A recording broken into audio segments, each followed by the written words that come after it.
Hello, everyone. Welcome to Patriots III, Life, Liberty, Pursuit of Happiness. And here's your host, Tim, and our guest, John Valle. John, how you doing tonight? Good. How's it going? Going all right. We definitely have a lot to cover. We're going to be covering Georgia, Fulton County voting. We're going to cover some Iran and Las Vegas biolabs. So go ahead and be sure to like, share, and follow Tim Holliday TV. That's TIMHOLLIDAY. We're on Facebook. We're on YouTube, Rumble, Twitch TV. And I'll be pushing this out a little later onto iHeartRadio, Spotify, as well as Apple Podcasts. So just be sure to catch it wherever you can. Like, share, follow. All right. So, John, you got a lot. You sent me a lot. Yeah. So let's go. We're definitely pulling the weeds back to get the truth to y'all. So yeah, and I hope that everybody gets to listen to what's going on and gets prepared, because this is the purpose for this being on. But let's jump into it. Let's get into 2020 election fraud and then Georgia, Fulton County. So as we know, this week we saw the FBI raided the Fulton County warehouse. It was the election ops center for Fulton County.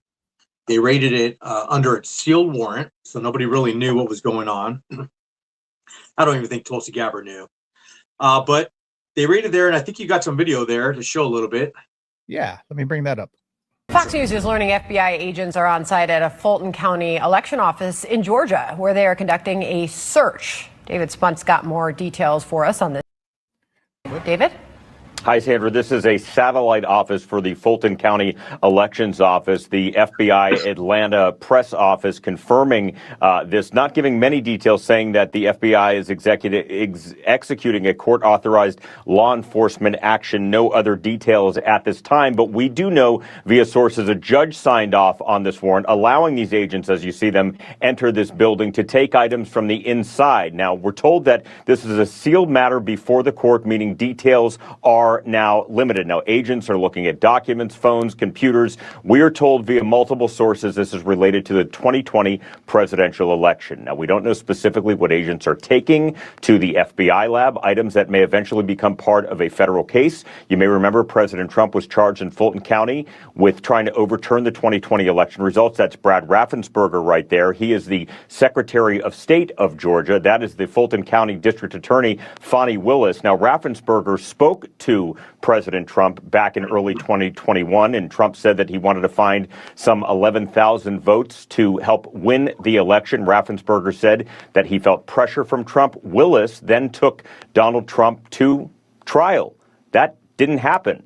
In 2023, she said that her prosecution was all buttoned up, ready to go, but it was completely derailed after it was revealed she had an intimate relationship with the top prosecutor on her team, and it could have tainted the case. Late last year, a judge dismissed the case in its entirety. It's important to point out, Sandra, that a judge typically would not just sign off on a warrant so the FBI could go on what's known as a fishing expedition. It's likely the FBI and DOJ presented some credible evidence to the judge for the judge to go ahead and give the green light. No immediate comment from the Justice Department. Again, the FBI confirming this court-authorized search warrant. We are waiting to see if perhaps Director Kash Patel, Attorney General Pam Bondi, or even Secretary Raffensperger, or perhaps Governor Brian Kemp have anything to say. Yeah, so it's very interesting. So what we know is, they left in 3 large trucks. We know they left with all the 2020 ballots that were subject of countless litigation and lawsuits, despite a judge unsealing them.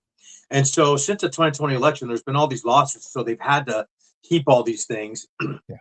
And it got so bad that Fulton County actually hired some criminal defense attorneys. Now, the warrant, I think you have a picture of the warrant. The warrant was a sealed warrant, and there had to be compelling evidence in order for them to do this, I saw an article and saw Tulsi Gabbard speaking. I saw her comment. She didn't even know it was on the sealed warrant. But we know that besides ballots, they took ballot envelopes, ballot scanner tapes, and all kinds of stuff. And what they're going to look at is, in total, they took 700 boxes. If you have a picture of the trucks there, that 3 of these trucks left. I gave you a picture of truck 3. Yeah, I had some other photos ready. Yeah, go for it, roll them. Yeah. Oh yeah, here. Let me go ahead and bring up this one. But there's the warrant, and if you read the warrant, it's pretty interesting. And it's it's pretty compelling evidence. So the warrant was made public after the raid, and then you had these 3 big, massive trucks leave the place, and they took 700 boxes in total, is what was reported. And what are they going to find? So they took all the supposedly mail-in ballots that were perfectly fine, had no creases. Right, it's supposed to be mail-in ballots. They took they had no creases. Then they made there's reportedly some changes. I know they took some machines, some hard drives. They were talking about in the tools section of the computer had been changed 500 times. Whoa. So they took that. There's also 148 separately. There's 148,000 ballots that were separate. They're in a special segregated storage where they're reportedly, these are the ones where, and people saw them where they had pictures of the ballots. There'd be like 3 of them, right? And they had the perfect circles, but they all had the same serial number at the top. Oh, so perfectly circled. Yeah. So it was pretty crazy. So they got that. And 140,000 ballots. So let's not forget that Trump only lost by 11,000 votes in Georgia. That was a tight race. I remember that. Yeah. Interestingly enough, and this is going to blow people away, on January 27th, former Dominion exec by the name of Eric, I got his name right here, Eric Coomer, he admitted working with foreign actors per court records. So that's interesting, right? Yeah. Also, another thing that was pretty interesting, if we go back to 2020, and I think I gave you the video, there's a video from Floyd County where there's 2,700 ballots. They suddenly found 2,700 ballots as they're recounting. And this is where Kamala Harris's campaign photographer was there. He had a job there. Is that one of them from Twitter? Yeah. Yeah, let me go ahead and bring that up. Yep. Do you have a explanation why those votes? So there's no concrete, just to get it on the record, there's no concrete explanation as to how those 2,700 votes were not counted by the machine in the first place? We don't know. I mean, we can't, they're not in there anywhere. So we don't know why they didn't get scanned in there. So have the Dominion tech guys that have been troubleshooting here all day been able to figure out why they weren't in there? But I don't know if I can speak for them. They're not allowed to comment. They're not allowed to comment. And you're not allowed to tell me. Sorry. It's just. But as of right now, you can also not confirm that it was a memory card or anything of that nature as well, right? Because that hasn't been confirmed, to my knowledge, by anyone here. I don't think it was a memory card. I can almost. Do you? I don't think it was a memory card. So it was. We can rule out memory card. Rule out a memory card that wasn't scanned. Yeah, I mean, okay. It seems like it's human error. It seems like it, but what's the evidence that would indicate it would be a human error issue? The ballots didn't transfer over like they should have, and that could have been dealing with how whatever programmer programmed them. But at this point, we really don't know, so that's why. Could it also potentially be a software issue? We're not going to speculate at this point. But you just said it could potentially be a human error. That was speculation. Correct. So that's why you're so asking then all these types of different questions. I'm we just really trying to give you. I know what you're trying to do. And we really don't have it pinpointed right now. Like we want to be able to give you the exact answer on what happened. Absolutely. I'm not able to do that right now. Right. That makes me laugh. He's saying they can't speculate as he's speculating. Yeah, so that video is from 2020. It's from Floyd County, and that's where they found suddenly during the recount they found those ballots. And what's interesting about that was another reason they should have drawn red flags is because Kamala Harris's campaign photographer, his name's Eric Thompson, he got a job working for Dominion and was handling ballots on election night. He's pictured in that, Yeah. So it's just crazy. And now we got after this raid happened, we have a Fulton County Commissioner, Bridget Thorne. She came out and said on camera, "We have spent millions to stop anyone from seeing these ballots, in fighting this. And you got to ask yourself, so to everybody in Georgia, all the patriots in Georgia, your taxpayer money went to pay so that nobody could see the ballots. I mean, it's crazy. And then we have, I think you have the picture of Tulsi Gabbard that was there. She was a subject of a lot of outcry and emotion from the left, especially Democratic senators, especially Mark Warner. If you know about Mark Warner and how his involvement is too deep to go into today, but he's deep neck into all this. But she was there. She was on the ground. There she's on the phone. And you know who she's on the phone with? She's on the phone with Trump. There's no other person she's going to be on the phone with. She's accountable to no one but Trump, Yeah. So now that we have this and we have this, now John Ossoff's election is now in question because the ballots were the same. You have two of the exact same ballots, perfectly filled circles, which is unheard of, so that's now in question. And now he's making comments because he knows he's cooked. Right? And this all comes, interestingly enough, all coincide. All these things happening. This guy from Dominion testifying, saying, hey, we worked with foreign actors.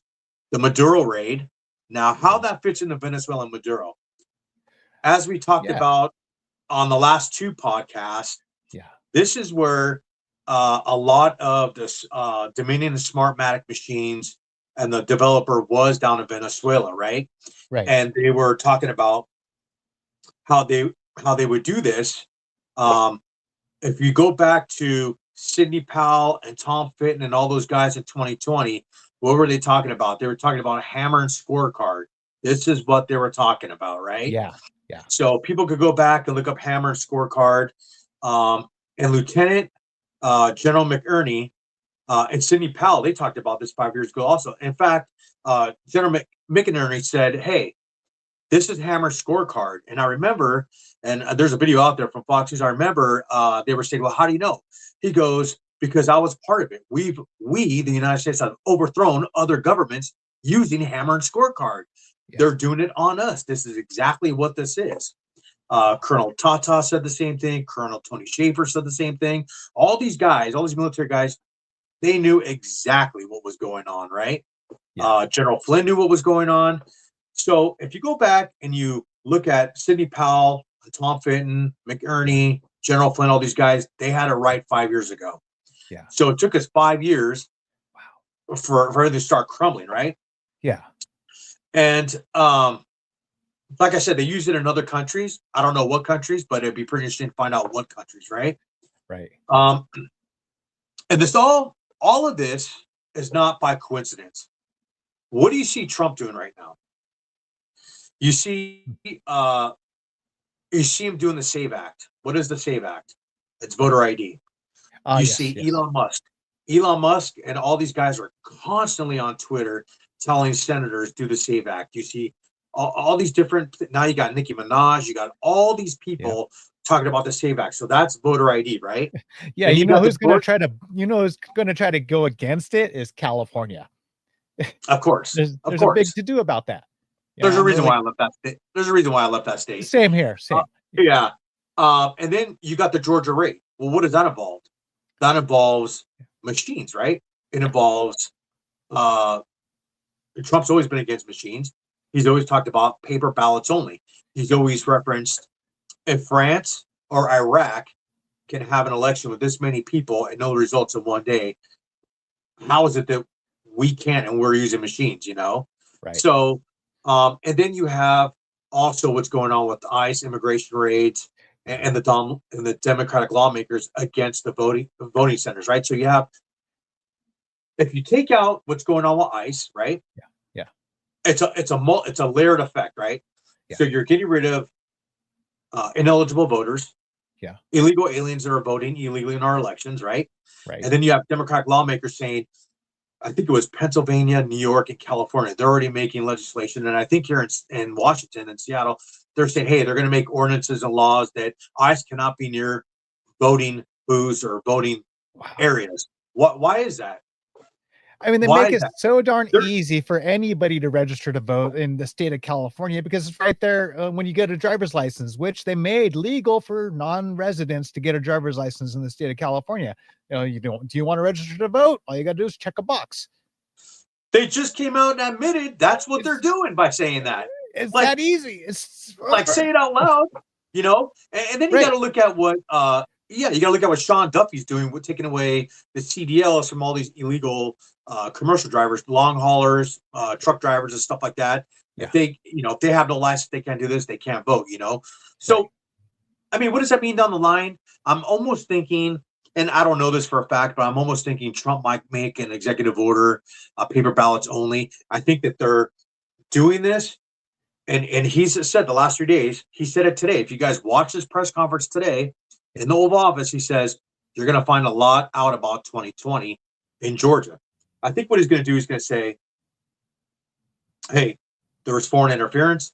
There's manipulation of the computers through the tools section. Yeah. Therefore, national security threat, paper ballots only. I think that's what he's going to say.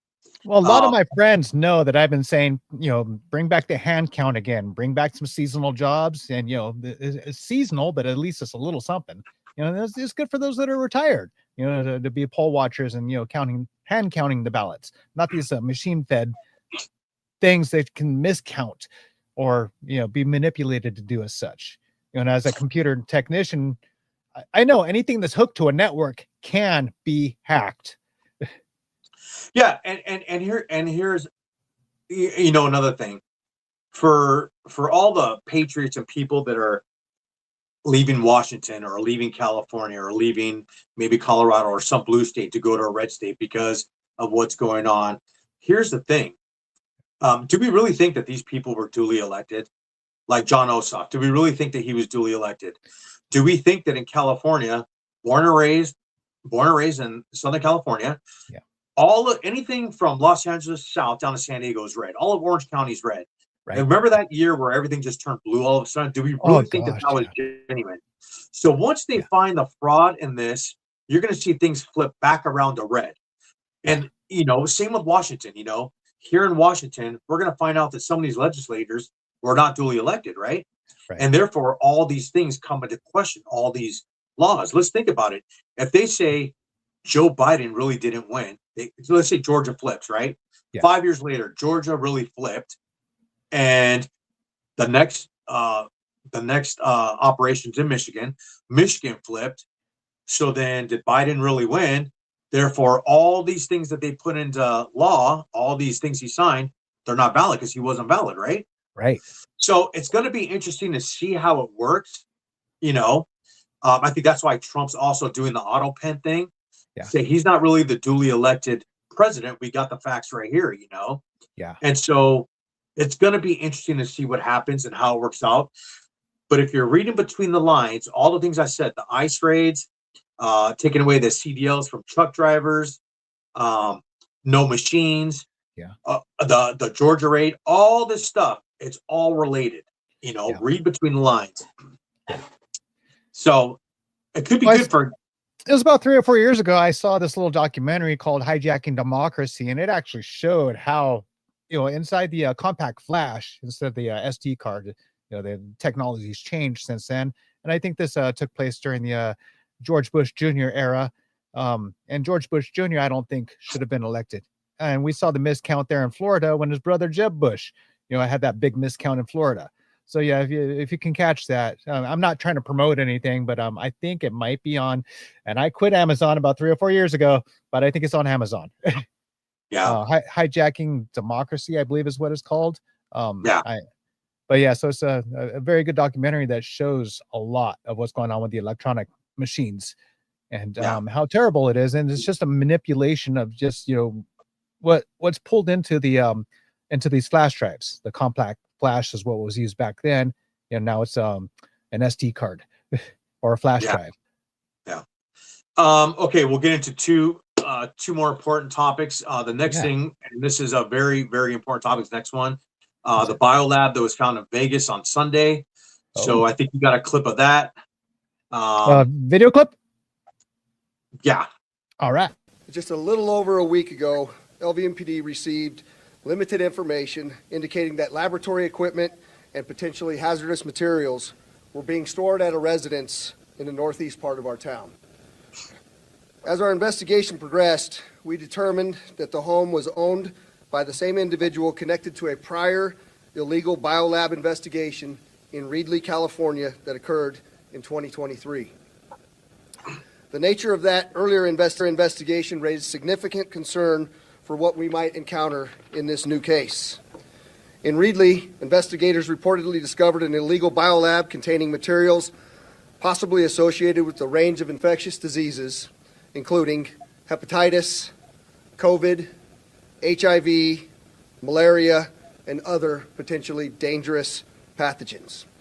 While it is unknown whether similar materials were present here at the Las Vegas residence, the possibility required us to proceed with extreme caution.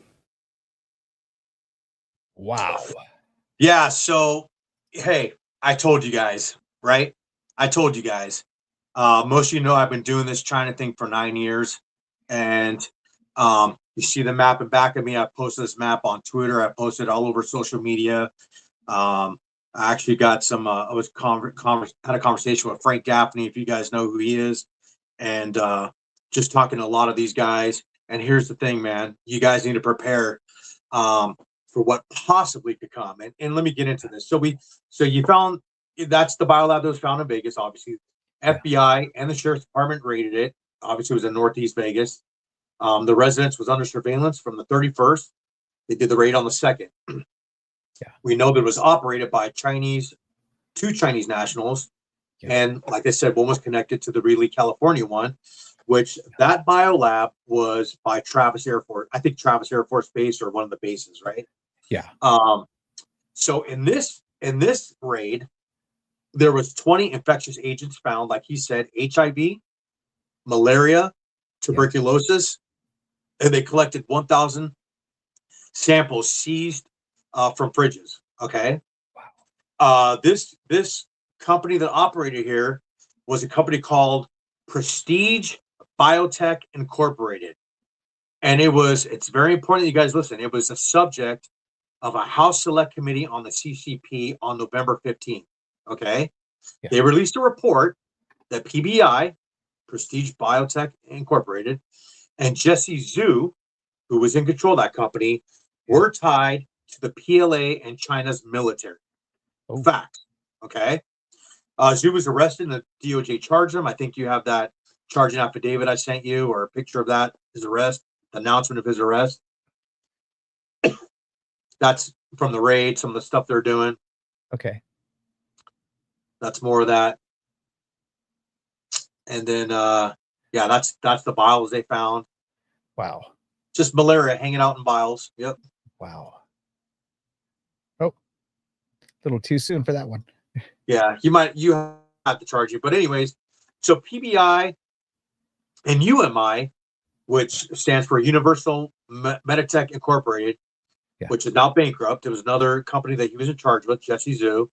Yeah. They're also connected to the CCP's United Front Work and Public Security. Now they're in charge of these Chinese secret police stations. So if you guys have seen my map, and a lot of people in the Patriot world and a lot of people out there know that there were 7 secret police stations, Chinese secret police stations that were found. The way we found them is the Manhattan one was raided, and they gave up 7 others. But quote me, just like I said, the California Biolab is not the only one. There are more Chinese secret police stations out there. There's more than 7, trust me. These are 7 that we know of. Well, here's an article from August 1st of 2023. I believe this is the one he was talking about in that video. Yeah. And so we know there's more. And if you've seen my map, I have it there labeled with green stickers. And Jesse Zhu is kind of an interesting character, right? Yeah. So he was a wanted Canadian person, got into the U.S. through the northern border using a fake identity under the name David He, H-E. And he received large transfers from Chinese banks tied to the CCP in accounts almost totaling $2 million. So, he was in charge of the 2023 lab. And if you have the article from 2023 from USA Today, I don't know if you have that one, or was that it? In that article, that's the rest of Zoo. But in the USA Today article, and it was the most detailed, in that article back in 2023, that's the most detailed one. Yeah. There was 1,000 infected mice. And they tell you all the different things that was there. There was malaria, HIV, Ebola. There was tuberculosis. There was all kinds of different diseases right near our military installations, right? Yeah. Wow. And it's pretty interesting. And I think that there are more biolabs out there. Now, if you put up that map of the U.S. that I gave you, so people could see it, if you put up that map, a lot of people have seen this. I've been doing this for 9 years. Yeah. So if you look at that map and you look at where really California is and you look where Vegas is, isn't it funny how it just smack dabs, maybe do the California map. Oh yeah. It's funny. It's funny how everything overlaps. Northern California, where all those red pins are, the green sticker there, that's a secret police station, the port they own there, all those red pins represent the grid that China owns through their transformers. And then you look at Vegas, look at Nevada next door, right on the bottom in the middle of those red pins where they control the grid through a company called Ormat Nevada. That's the utility company out there that owns those Chinese transformers. That biolab was right there. Isn't it funny how everything overlaps? Yeah. Everything overlaps. It's right on top of each other, whether it's a port, whether it's the grid, whether it's property next to our bases, whether it's secret police stations, whatever it is, it all overlaps. Look at those clusters in the San Diego area and NorCal. Oh gosh, yeah. San Francisco, for those of you from those of you not from California, that's what we call Northern California is NorCal. Yeah. So isn't it funny how it all lines? They're actually telling you where something's going to go down. Right. And I'll get into that. And so what I wanted to share also with you guys, if everybody's wondering what's going on, why are they doing this? People that are newcomers watching this for the first time. 9 years ago, I was given this speech by a legislator here in Olympia when I was doing a gun rights rally and a state sponsor of a bill. It's called The Secret Speech of General Shi Hao-Tin. And at that time, he said, John, this is our biggest threat. Okay. And in this speech, China talks about how they're going to use bioweapons, how they're going to cleanse the United States, how they're going to team up with Israel because Israel is the most advanced in this. Yeah. And so I would encourage everybody to download that speech and read it. And it's very fascinating, some of the verbiage that they use, constantly using the words cleanup. Only by using special means to clean up America will we be able to lead the Chinese people there. This is the only choice left for us. This is not a matter of whether we are willing to do it or not. What kind of special means is there available to us? Clean up America. They constantly are using this. And I mean, look at COVID. Yeah. Where did COVID come from? I mean, lastly, we know it started in North Carolina. Yep. But it came out of Wuhan lab, right? Okay. Designed in America, made in China. Yeah. Yeah, right. Sounds like a phone. Yeah, and it says here, only by using non-destructive weapons that can kill many people will be able to reserve America for ourselves. There has been rapid development of modern biological technology, and new bioweapons have been invented one after another. Of course, we have not been idle in the past years. We have seized opportunity to master weapons of this kind. We're capable of achieving our purpose of cleaning up America all of a sudden.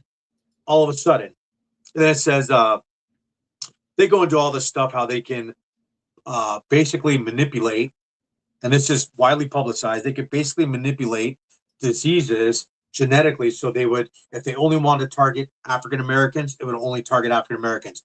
They only want to target Hispanics, they could do Hispanics. If they only want to target Caucasians, they can only do Caucasians. And And that actually came out when they bought Ancestry.com. So when you're giving your stuff to Ancestry.com or 23andMe and all this stuff, you just give China all your DNA material, Yeah.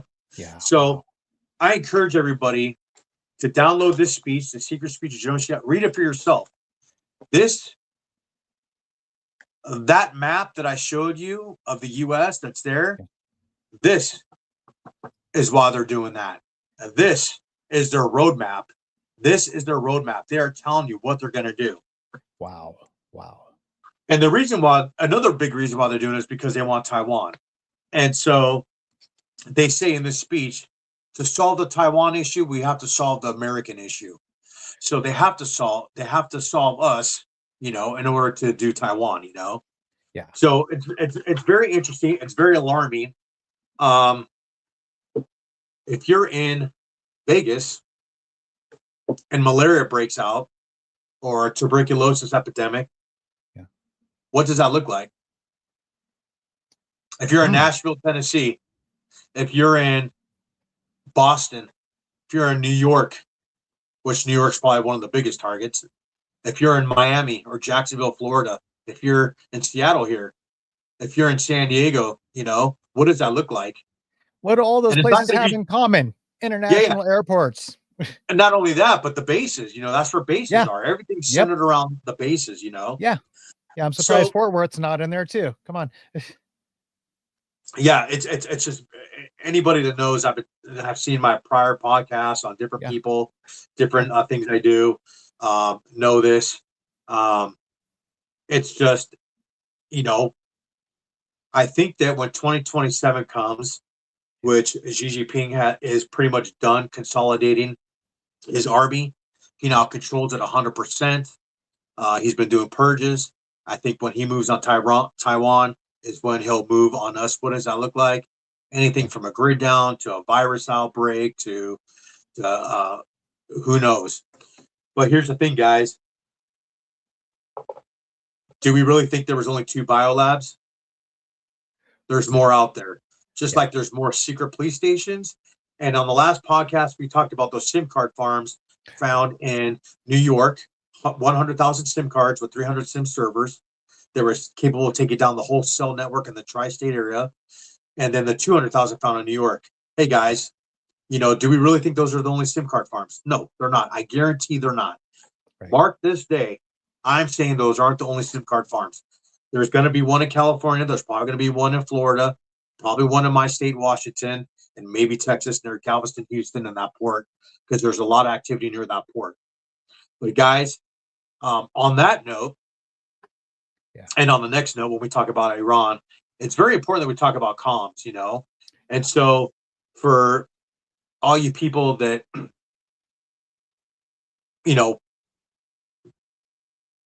want to look like what it looks like when a grid goes down, right? You need to get on comms, and it could be very easily, if your cell phone goes down, what does that look like? How will you communicate with your family, Do you, like me and all my guys, do you have a satellite phone? That's one way.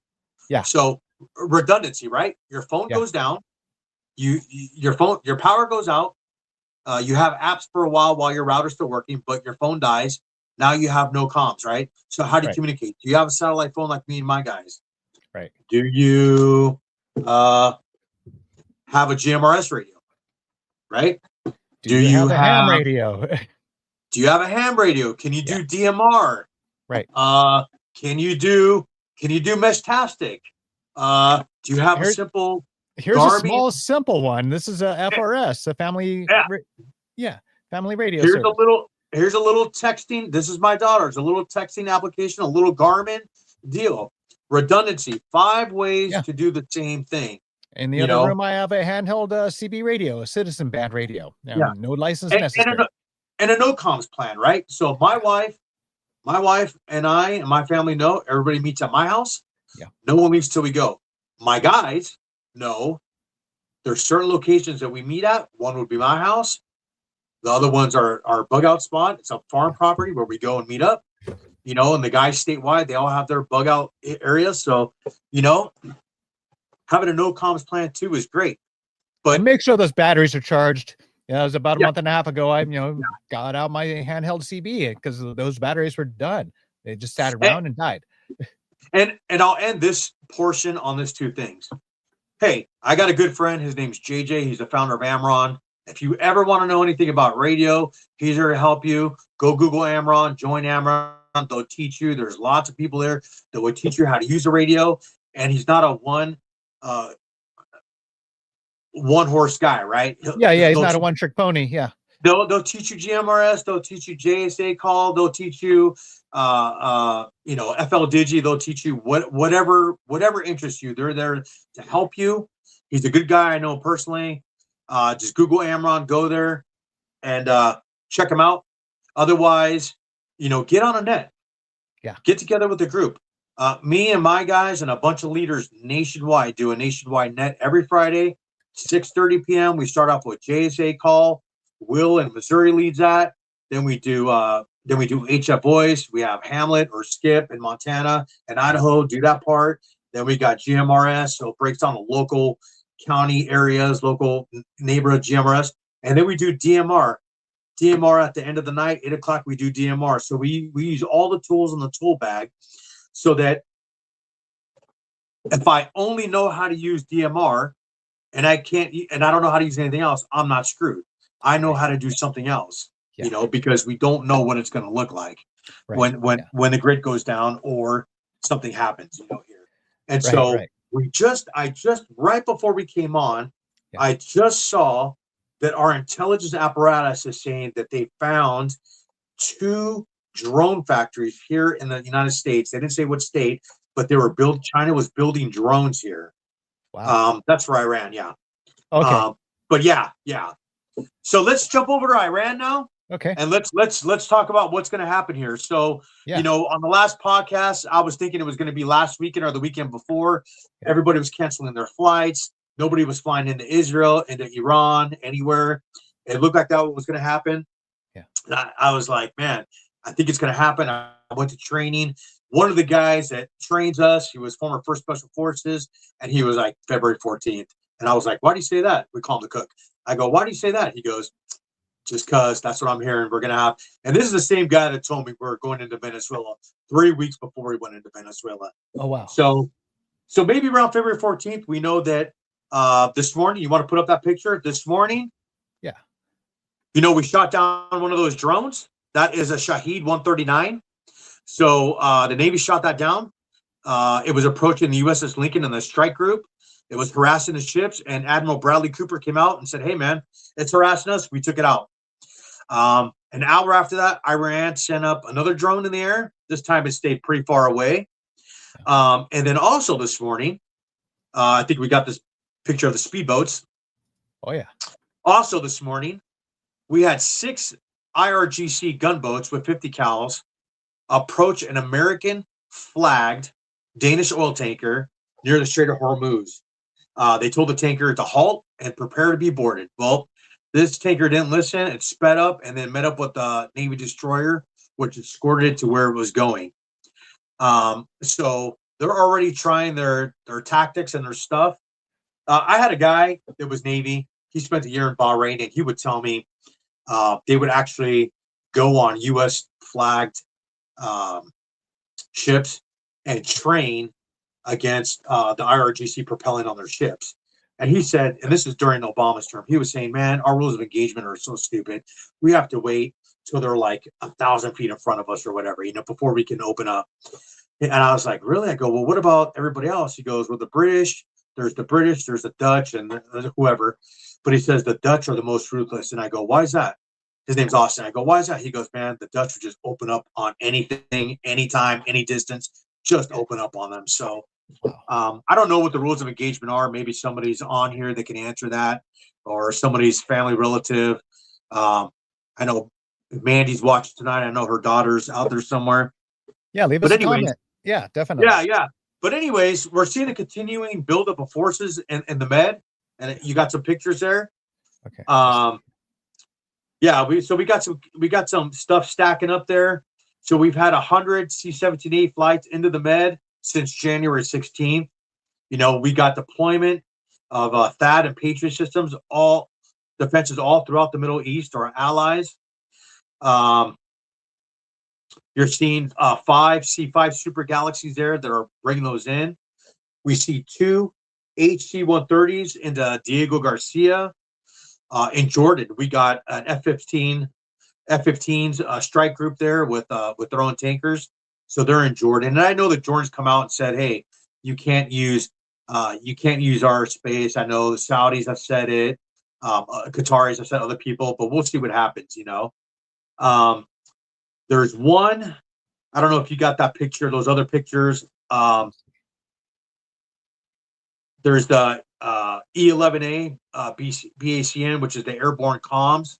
Yeah. That is there. That just went there, which is pretty interesting. And then you have, I think the next slide, you have a couple more. That's more of the buildup. Okay. Yeah, I mean, we're stacking stuff. We're getting ready, just like Venezuela. Everything's just like Venezuela. Yeah. I think it's the next slide or the slide after that. So here we go. You got these growlers, right? Yeah. Now these growlers, these guys were in Venezuela, right? But now you got 6 of them med, and they do electronic warfare. If anybody's familiar with them, there's a graphic that they got. And what's interesting is those guys are going to be communicating with the next slide. And that guy right there, that's an RC-135. We only have 2 of those in our whole Air Force. And those guys are OSINT. Those guys locate enemy radar and electronic emissions. Wow. And I think those guys communicate with the growlers. So it's pretty interesting, the type of planes and ships that we're stacking up there. Yeah. Now, they see all this stuff, and this is all visible to them, right? This is visible to their satellites. Yeah. This is visible to Russian satellites, which are definitely giving them intel, right? And whoever else, maybe Turkey's giving them intel. I doubt Turkey, but right? So I mean, this thing looks like a scaled down version of a space shuttle. That's just something else. Yeah. So that thing is pretty masterful. But anyways, yeah. The thing that they're really afraid of are the subs, right? Okay. And we know that there's one sub that we know of, and that's the USS Georgia that's in there. Yeah. So the USS Georgia's in there, and it's got 154 Tomahawks ready to go. Wow. So they don't know where that guy's at, you know. I pretty much think that there's probably at least one more sub, if not 2 more subs there. But if you look at what they're stacking there, that's just us. That's not including NATO, right? Yeah. So NATO, you know, over the last 2 weeks, have sent their Rafaels, their other planes there, their tankers. Just this morning, they sent an E-3A Sentry there, their AWACS. The buildup is just continuing, right? It's just continuing and continuing. So let's see what happens. You know, they're still continuing diplomacy. They were talking today on Trump's press conference today. They talked about Iran. He said, hey, we're still talking behind the scenes. We're still doing stuff. But I think Trump's ready to go. I also think that when you look at the region, I said this on the last podcast, or maybe the one before that, when you look at the region, what's different about the region now? So everybody was like saying, why is Trump making friends with the new president of Syria? He's the head of ISIS, or one of the leaders of ISIS. Okay. Why this, why that, why that? Yeah, yeah. Now you know why. Now that all comes into play, right? Because not only can we go through the Strait of Hormuz and through the Persian Gulf like Reagan did and struck the whole Navy, now we could go through Bahrain, Saudi Arabia, Iraq, and now Syria. So now we have many less resistance. Yeah. Many different access points, right? And then you have Pakistan on this side. Now listen, for those of you that don't know, the bill that Trump just signed 2 hours ago when I was watching that press conference, you know how much money we're giving to Pakistan? Huh. You don't think we're telling Pakistan, hey, we're going in through Pakistan. You don't think that we're going to go through Pakistan, you know, or Turkmenistan? Listen, guys, Iran is surrounded and they know it. Right now, they are, reports are there. They got concrete barriers over all their different airfields and stuff like that, so we don't see what's going on. And they're burying their entrances of the nuclear sites So it's going to be very interesting, but I'm almost positive Israel's got their special forces on the ground, and we might have people on the ground too. I don't know that for sure, but if we're doing anything that we did in Venezuela, if we're doing anything similar to that, we got people on the ground near Iran or inside Iran. And let's not count out the tech that we're used. What did we use in Venezuela? What's the tech that we used in Venezuela? Do we really think we're not going to use it in Iran? Right. You know, here's the thing.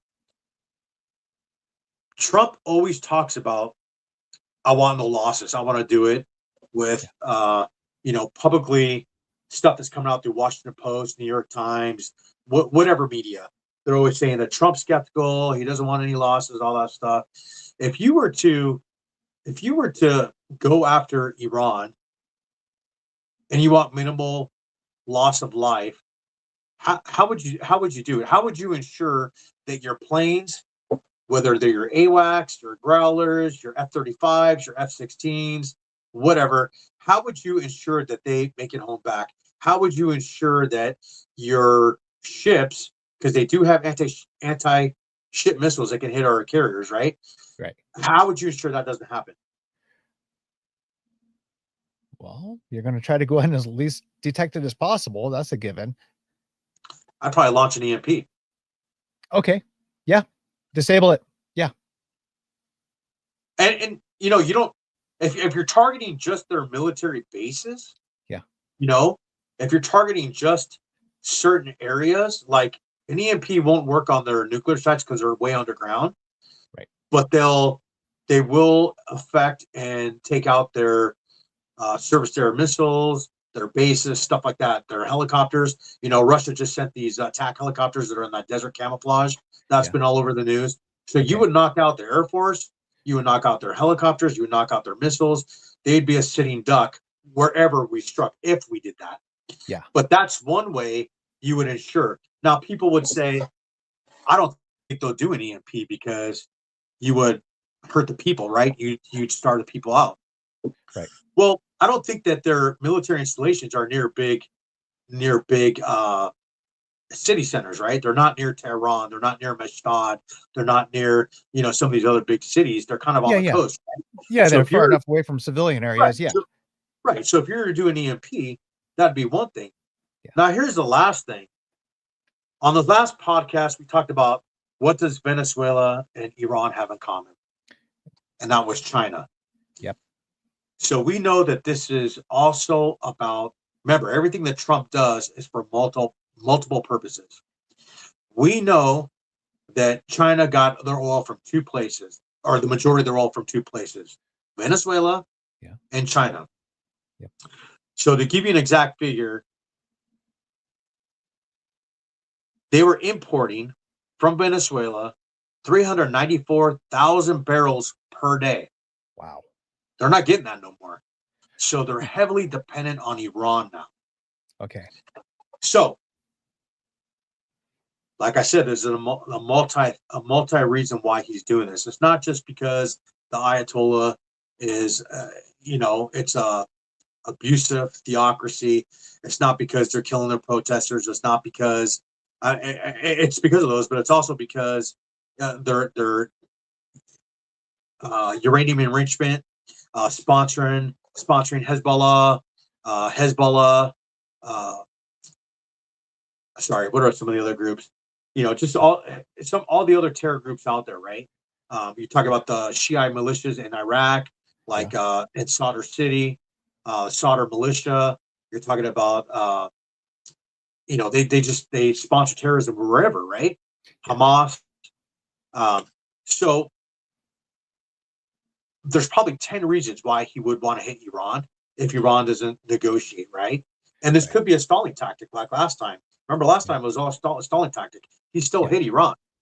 But he has to hit Iran this time. If he's going to do it, he has to hit him hard enough. And that's what the Crown Prince of Saudi Arabia just came out and says, hey, and you guys can Google this and look this up. He said, hey, if the U.S. does not fulfill what it said, that if you kill protesters, we will come at you. if the U.S. does not fulfill that and they don't do that, then they'll kind of look weak in the Middle East, right? So you have all these different reasons of why he's going to do it, Yeah. So we'll see what happens, but I think that definitely the IDF's going to be involved. We're going to be involved.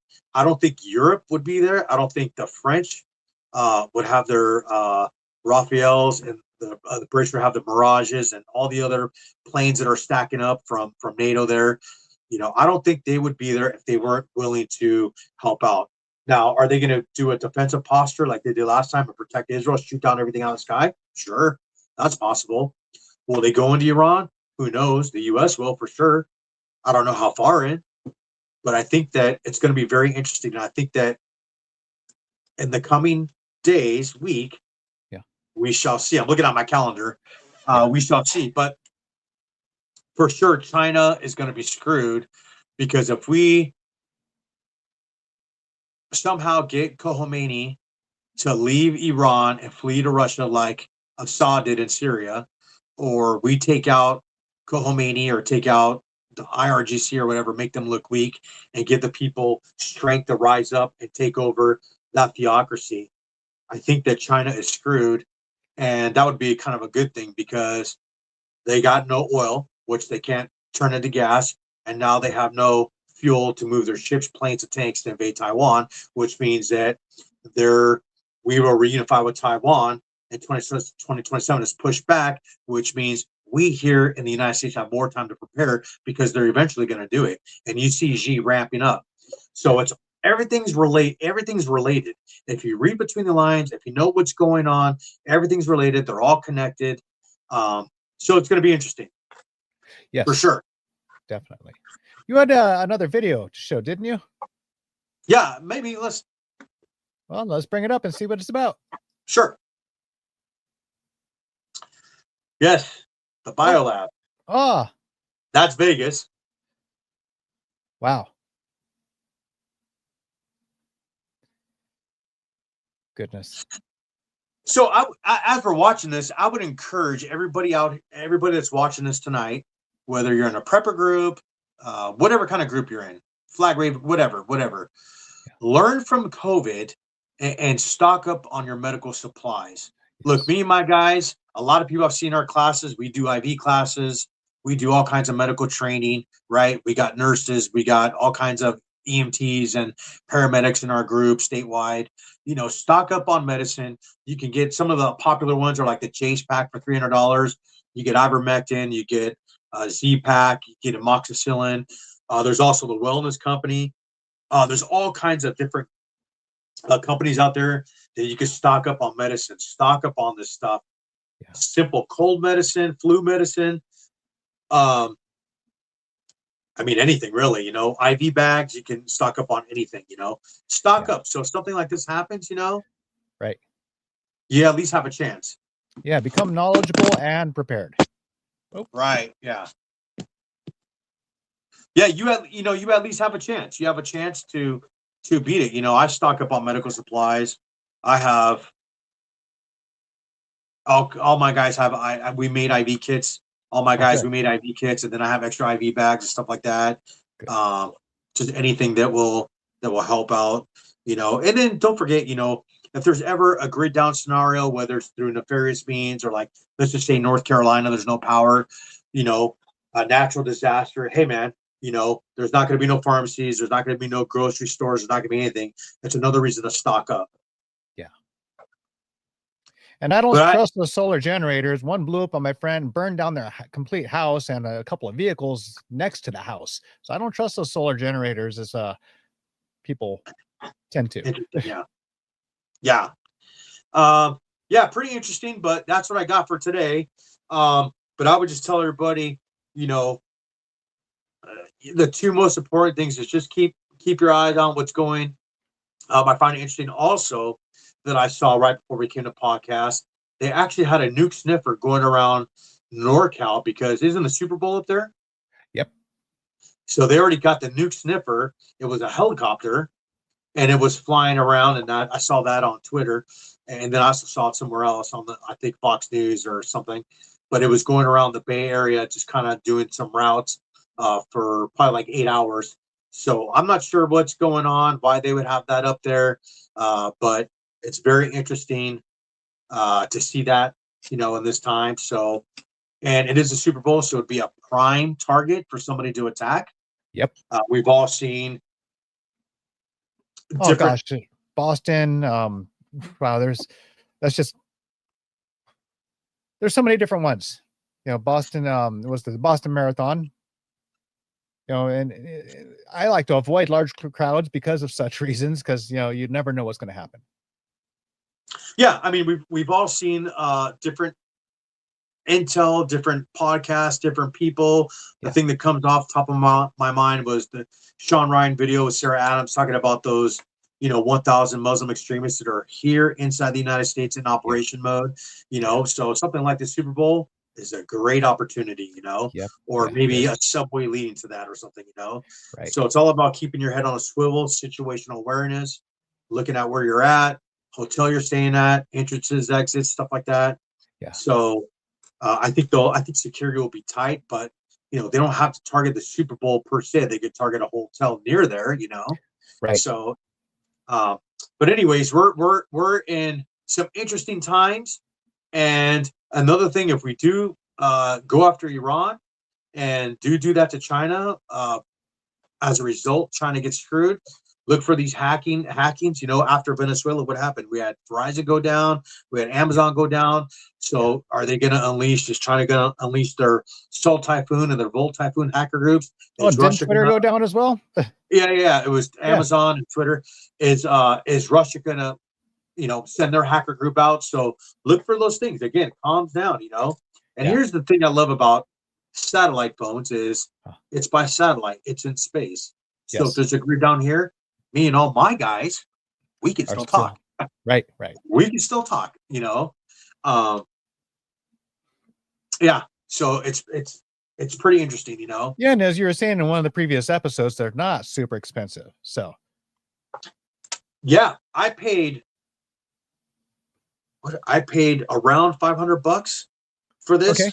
That's not bad. This is an Immersat phone.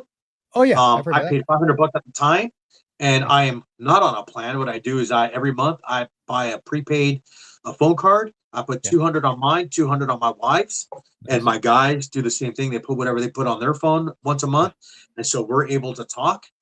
And I mean, if the radio towers go down, then we have our phones, Yeah. And so that's smart. It's really easy. It's really inexpensive these days. I got my phone off Amazon. It came with a little kit, and so anybody can do it. And I would encourage people to look into that and do that, Yeah. I definitely need to look into something like that as well as getting my ham license. So there's a couple of things I gotta do. I still got to work on my FAA 107 Part 4. Because I do have a drone, but I'd like to fly it in a more legal manner, just instead of around here on my property. I mean, I would encourage, comms is very important. And I know there's a lot of guys out there that's, I hear a lot of guys out there say, the Constitution, this Constitution, that, I don't need a license, all this stuff. Well, hey guys, okay. So like, how are you going to know how to talk on a radio? How do you know the lingo? How do you know what 73 out means? How do you know, just the different lingo, what it means? How do you know how to tune a radio? How do you know how to work your radio? You can listen all you want, but you need to get a license. You need to be able to do stuff. And you don't. The easiest one is a GMRS license. You pay $30, $35. You get your FRN number. You apply for a license. Done. Bam. There's no test required. When you get your technicians, you take your test. You could do that. You could do DMR. You could do all kinds of stuff. You could do. I know JSA is a real popular thing right now. It's like the new fad right now. People want to do, and I know a lot of ham guys are going to kill me for saying this, but it's like the most important thing is this: don't depend on one form of comms. Learn 4 or 5 ways. I always say this on your podcast. I say this to all my guys. It's like teaching somebody 5 different ways to start a fire. Okay, you got your ferro rod, you got your wet fire, you got your cotton balls of Vaseline, you got your fat wood, 5 different ways to do communication too. It's the same thing. That way, if one way goes down, then we have another way. Right? Same thing with computer technician, redundancy. Can't say that enough. Say that enough. So, Patriots III, news and views with John Valle. We're going to be on the first and the third Tuesdays of every month. So definitely be sure to join in. We're still going to be on Thursday, so be sure to catch the show this coming Thursday. It's going to be a fun one. That's what I'm going to say. I've been on the line with a couple of the folks that are going to be on, and yeah, definitely going to be a blast. Yeah, definitely, tune in Thursdays. And we will see you hopefully sooner than later. Until next time. Oh, and we're going to get that. You said Amron, right? So we'll go ahead and get that link put into the show description or into the comments for the comms. Definitely, yeah. You can just look up Amron too. They're on Google, so perfect. All right, ladies and gentlemen. Until next time. Have a great evening. Have a good one, guys. And thanks for watching.